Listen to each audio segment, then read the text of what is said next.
যে প্রধান উপদেষ্টা যে ডিসেম্বরের মধ্যে নির্বাচনের কথাটা বলেছিল আমরা সেটাকে রিপিট করেছি এবং আমরা বলেছি আসলে নির্বাচন ডিসেম্বর আগেও হতে পারে।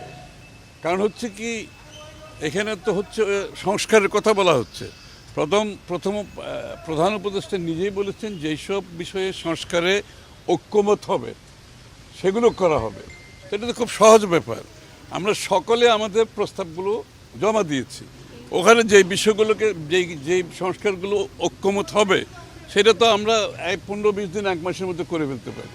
এরপরে যে সনদের কথা বলছে, যদি ঐক্যমত হয় সনদে, যেখানে সেই সনদ সিগনেচার করা, এটা সই করার কোনো সময়ের ব্যাপার না। সুতরাং সব কি তার তখন তো নির্বাচনের রোডম্যাপ না দেওয়ার কোনো কারণ তো নাই। কারণ এটা তো ওপেন এন্ডেড, একটা খোলা কিছু হতে পারে না। এবং এই সরকারের মূল কাজটা হচ্ছে সে জায়গায় ডেমোক্রেটিক প্রসেসে ফিরে যাওয়ার জন্য যে কাজগুলো করা দরকার যত তাড়াতাড়ি সম্ভব তারা সে কাজগুলো করতে পারে সেটা আমরা বলেছি। এবং সেটা করতে কতদিন সময় লাগতে পারে আমি তো বলেছি। সংস্কারে যেখানে ঐক্যমত হবে সেটা আগামী 1 মাসের মধ্যে শেষ হয়ে যাবে, সনদ সই হয়ে যাবে। তারপর তার সংস্কারের বিষয়ে নির্বাচন পিছিয়ে দেওয়ার কোনো সুযোগ নাই। যে সংস্কারের কথাটা বলা হচ্ছে সেটা আগামী 1 মাসের মধ্যে সমাধান করা সম্ভব।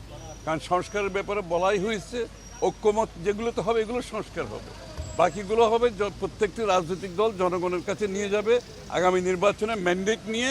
তারা কি চায় ওটা নিয়ে আগামী সংসদে আসবে। আর যেখানে ঐক্যমত হবে সেটা আগামী 1 মাসের মধ্যে করা সম্ভব। এরপর আর কোনো ইস্যু থাকছে না। নির্বাচন কমিশন প্রস্তুত, তারা বলে দিয়েছে, আর কোনো ইস্যু নাই। সুতরাং ডিসেম্বরের আগেও নির্বাচন হতে পারে।